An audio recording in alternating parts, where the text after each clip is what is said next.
ॾे परॾे में वसंदड़ मुंहिंजे समूरनि सॼण साथियुनि खे पंहिंजे मेज़बान इलियास तरी पारां सिक भरियो सलाम क़बूल हुजे। हाज़िर आहियूं तव्हां सॼणनि जे आॾो पंहिंजे दिलि पसंदीदा प्रोग्राम पहर पुकारूं खे खणी। अॼु हिन पहर पुकारूं प्रोग्राम में पाण कचहरी कंदासीं उमरकोट जी सियासत जे दबंग तब्दीली ऐं उमरकोट जी सियासत जे ईंदड़ वक़्त में छा थियणो आहे, कहिड़ा जोड़ तोड़ जा मरहला तय थियणा आहिनि ऐं उन जे नतीजे में नतीजा कहिड़ा ईंदा, इन ते तफ़सीली बहस मुबाहिसो कंदासीं अॼोके प्रोग्राम पहर पुकारूं में। उनखां अॻु जो पाण उमरकोट जी सियासत जा चीर फाड़ वारा मरहला शुरू करियूं, तव्हां सॼणनि खे हिकु दफ़ो वरी अर्ज़ु कबो त पंहिंजे यूट्यूब चैनल थर था खे जेकॾहिं पहिरियों भेरो ॾिसी रहिया आहियो ऐं ॿुधी रहिया आहियो त इनखे सब्सक्राइब ज़रूरु करियो। दोस्तो, अॼोके प्रोग्राम पहर पुकारो में ज़िक्र थींदो राजड़ सैयद सियासी तकरार जो। हिन वक़्तु राजड़ ऐं सैयद सियासी तौर ते आम्हूं साम्हूं आहिनि ऐं राजड़नि हिकु भेरो वरी इहा घुर करे वरिती आहे त खेनि ही जेका बलदियाती चूंड 26 जून ते थियण वञी रही आहे ऐं इन जे नतीजे में जुड़ंदड़ जेके यूनियन काउंसिलूं, टाउन कमेटियूं ऐं म्यूनिसिपल कमेटीज़ समेत ज़िलई काउंसिल उमरकोट जेका जुड़नी आहे, उन ज़िले काउंसिल उमरकोट जो हक़ राजड़ बिरादरी ॿीहर घुरे वरितो आहे। ऐं अहिड़ी रीति हिकु वॾे अरसे बाद राजड़ ऐं सैयद सियासी तौर ते आम्हूं साम्हूं अची विया आहिनि। मसइलो ज़िले जी चेयरमनी जो आहे ऐं ज़िले जी चेयरमनी डॉक्टर नूर अली शाह जे हवाले रही आहे। सियासी पंडित इहो चवनि था त मरहूम सैयद अली मर्दान शाह पंहिंजी हयातीअ में इहा ज़िलई चेयरमनी उन वक़्तु बि वॾी जदोजहद ऐं वेड़ बाद हासिलु कई हुई ऐं उन वेड़ ऐं जदोजहद जे मरहले खे तय करण जे लाइ हुनखे पंहिंजे भाणेज सैयद सरदार अली शाह जी जे सख़्तु मुतालबनि खे बि मुंहुं ॾियणो पियो हुयो। बाख़बर ज़रियुनि जो इहो चवणु आहे त उन वक़्तु बि सैयद सरदार अली शाह इन ॻाल्हि ते बि ज़िद हुयो त सरफराज़ अली शाह खे ज़िलई चेयरमैन बणायो वञे, पर ईअं थी न सघियो ऐं आख़िरकार नेठि पार्टी सियासी ऐं ज़ाती दोस्तनि जी मुदाख़लत बाद ज़िलई चेयरमनी सैयद अली मर्दान शाह जे नंढे भाउ डॉक्टर सैयद नूर अली शाह हवाले थी। जेतोणीकि मरहूम सरवरी जमायत जे रूहानी पेशवा ऐं पाकिस्तान पीपल्स पार्टी पार्लियामेंटेरियंस जे चेयरमैन मखदूम महमूद अमीन फ़हीम जी हयाती वारनि ॾींहंनि खां वठी सरवरी जमात ऐं पीपल्स पार्टी जे विच में जेका छिकताण रही, उन छिकताण ऐं उन जेका रशाकशी आहे, उन जा जेके चंद अहम मुतालबा या जेके उन जा चंद अहम नुक़्ता हुया, उन्हनि नुक़्तनि में जिते सियासत ऐं सियासी सूरताल समेत जेका पार्टी पोज़ीशन आहे, उन में सरवरी जमायत खे कार्नर करणु, उनखे दीवार सां लॻाइण समेत मुख़्तलिफ़ जेके इशूज़ हुया, उन्हनि में हिकिड़ो इशू उमरकोट जी PS 69 पुराणो ऐं हाणोके PS 52 जी सीट वारो मसइलो बि हुयो, जेका विरासत जे हिसाब सां सरवरी जमायत जे हवाले थियल हुई ऐं उतां 2 भेरा वॾे पैमाने ते अॻूणो MPA अली मुराद राजड़ ज़बरदस्त मुक़ाबलनि सां चूंड विढ़ी हिकु दफ़ो हाराए चुको आहे ऐं हिकु दफ़ो हुन सिंध जे अॻूणे वॾे वज़ीर खे शिकस्त ॾेई कामयाबी माणे सिंध असेंबलीअ जी MPA शिप हासिलु कई ऐं उहो हुयो सिंध जो अॻूणो वॾो वज़ीर सैयद मुज़फ़र हुसैन शाह। सो बहरहाल सॼण साथियो, अॼोके इन प्रोग्राम में इन समूरी सूरत हाल जो जाइज़ो वठिबो त हिकिड़ी इहा ॻाल्हि तय आहे त राजड़ ऐं सैयद फैमिली जे विच में इन्हनि ॻाल्हियुनि ते इतफ़ाक़ थियो हुयो। पीपल्स पार्टी जे इंतिहाई अहम अॻुवाणनि जी मुदाख़लत ऐं उन्हनि जे शदीद जदोजहद बाद मखदूम महमूद अमीन फ़हीम जे हुकम तहत PS 69 ऐं हाणोके PS 51 पिथोरो वारी जेका सूबाई सीट आहे, इहा सिंध जे हाणोके सकाफ़त ऐं सियाहत वारे खाते जे सूबाई वज़ीर ऐं दरगाह खारड़ो सैयद जे सजादा नशीन सैयद सरदार अली शाह हवाले कई वई हुई। पर इन शर्त ते त ईंदड़ इलेक्शन आहे, जेका ईंदड़ नेक्स्ट कमिंग इलेक्शन हूंदी, उन में इहा सीट वापसि सरवरी जमायत जे हवाले कई वेंदी। बाख़बर ज़रिया ॿुधाइनि था त मखदूम मोहम्मद अमीन फ़हीम पार्टी इजलासनि में जेके सरवरी जमायत सां पीपल्स पार्टी जे रवैये रवश ऐं उन जे जेके छिकताइण वारी सूरत हाल जे अंदरि मुतालबा ऐं जेके अहम इशूज़ हू पार्टी जे आॾो रखंदो रहियो,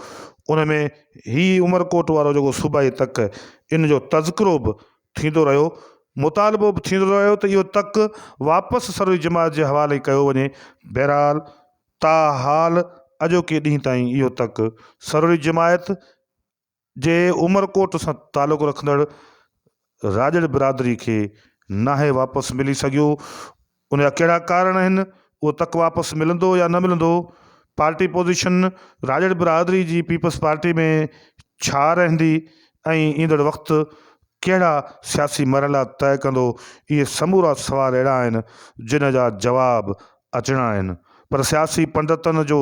पंहिंजी राय आहे। आज़ाद ज़रिया ऐं सियासी तज्ज़िये निगार जेके इन्हनि सियासी जोड़ तोड़ वारनि मरहलनि ते बहस कनि था, उहे पंहिंजे तजुर्बनि जे बुनियाद ते इहो ॿुधाइनि था त हिकु दफ़ो मुमकिन आहे त ईअं वरी थी वञे जो खारड़ो सैयद जा इहे सैयद वरी सियासी जोड़ तोड़ जा समूरा गुर पेच इस्तेमालु करे ऐं राज बिरादरीअ तोड़े पार्टी अहम अॻुवाणनि जे मदद सां ॿीहर राजड़ बिरादरी खे राज़ी करण में कामयाब थी वञनि ऐं सीट वरी बि सरदार शाह जे हवाले ई रहे। पर कुझु सियासी आज़ाद ज़रिया जेके आहिनि, उन्हनि जो इहो बि चवणु आहे त हिन भेरे राजड़ बिरादरी हतमी फ़ैसिलो करे वरितो आहे त या ज़िले चेयरमैनी खपे या PS 51 पिथोरो ते मुक़ाबिलो कबो। पार्टी टिकट ॾिनो तॾहिं बि बीहबो, ॿी सूरत में बि फार्म रखिबो। आख़िरी हुकुम वरी बि सरवरी जमायत जे रुहानी पेशवा मखदूम जमील ज़मान जो हलंदो। मखदूम जमील ज़मान हिन सूबाई तक ते कहिड़ो फ़ैसिलो थो करे, ईंदड़ वक़्त में इहो बि हिकु इंतिहाई अहम सुवाल आहे, छाकाणि जो पीपल्स पार्टी जे समूरनि सरगर्मियुनि में जेके अहम तरीन जेके सरगर्मियूं आहिनि, उन्हनि में हिन वक़्तु सरवरी जमायत जो जेको मौजूदा रुहानी पेशवा आहे मखदूम जमील ज़मान, उहो तमामु घटि ॾिठो वियो आहे ऐं गैर सरगर्म लॻभॻि नज़र आयो आहे। उनजो यकीनी तौर ते को कारण हूंदो ऐं इहे समूरा मामला मसइला ईंदड़ जेका बलदियाती चूंड आहे 26 जून ते थिए पई, उन बाद अञा वधीक वाज़े ऐं चिटा थी साम्हूं अचणा आहिनि। मालूम थियो आहे त पाकिस्तान पीपल्स पार्टी क़ौमी ऐं सूबाई असेंबली जे मेंबरनि खां ऐं उम्मीदवारनि खां ईंदड़ जेका मुतवक़ा जनरल इलेक्शन आहे मुल्क में, उन इलेक्शन जी तयारी जे लाइ अॻुवाटी तेज़ी शुरू करे छॾी आहे ऐं चूंडियल मेंबर्स MNAs MPAs ऐं ॿियनि लाॻापियल या इम्कानी उम्मीदवारनि खां दरख़्वास्तूं घुराए वरितियूं आहिनि। नतीजा कहिड़ा निकिरंदा, सूरताल कहिड़ी हूंदी, ही सीट पिथोरे वारे सूबाई तक जी वरी वापसि हाजी अली मुराद राजड़ खे मिलंदी या न मिलंदी, इहे सभु इंतिहाई अहम सुवाल आहिनि। पर बहरहाल हिन भेरे राजड़ बिरादरी हिकु हिकमत अमलीअ तहत मैदान में लहंदे नज़र अचे थी, छाकाणि जो ज़िले काउंसिल जो अॻूणो मेंबर ऐं पाकिस्तान पीपल्स पार्टी जो अॻूणो MPA हाजी अली मुराद राजड़ हिन भेरे ज़िले काउंसिल वारी जेका आहे सीट पंहिंजी यूनियन काउंसिल जी, उन तां इलेक्शन न पियो विढ़े, पर संदसि भाइटो ऐं सरवरी जमायत जो ख़लीफ़ो हाजी हसन राजड़ फार्म भराए रहियो आहे। उहो ज़िले चेयरमैनी जो उम्मीदवार बि आहे। अहिड़ो इज़हार मीडिया जे आॾो Haji Ali Murad Rajar on the record बि करे चुको आहे त असां सां हिकु दफ़ो वरी सैयदनि मतिलबु खारड़ो सैयद जे सैयदनि उहे सरदार शाह थी सघे थो, डॉक्टर नूर अली शाह थी सघे थो, सरफराज़ शाह ऐं ॿिया थी सघनि था। तिन राब्तो करे इहो इसरार कयो त तव्हां ज़िले जी सदारत वठो, पर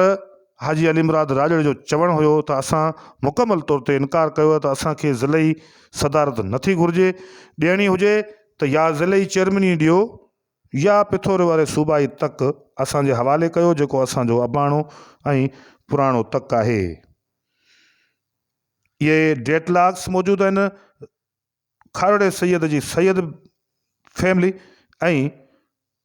उमरकोट जी राजड़ फैमिली जे विच में, जेके पार्टी हिकी जा इंतिहाई अहम ऐं मुतहरिक अॻवान आहिनि। ॿिन्ही फैमिलीज़ जे विच में मामला सीट जा आहिनि, मामला सियासी हाकमियत जा आहिनि, बादशाही जा आहिनि। उन में केरु केतिरो कसर खाए थो ऐं केरु केतिरो पोइ ते हटे थो, इहो वक़्तु ॿुधाईंदो। बहरहाल हिन वक़्तु बलदियाती दंगल, उमरकोट में मुक़ाबला,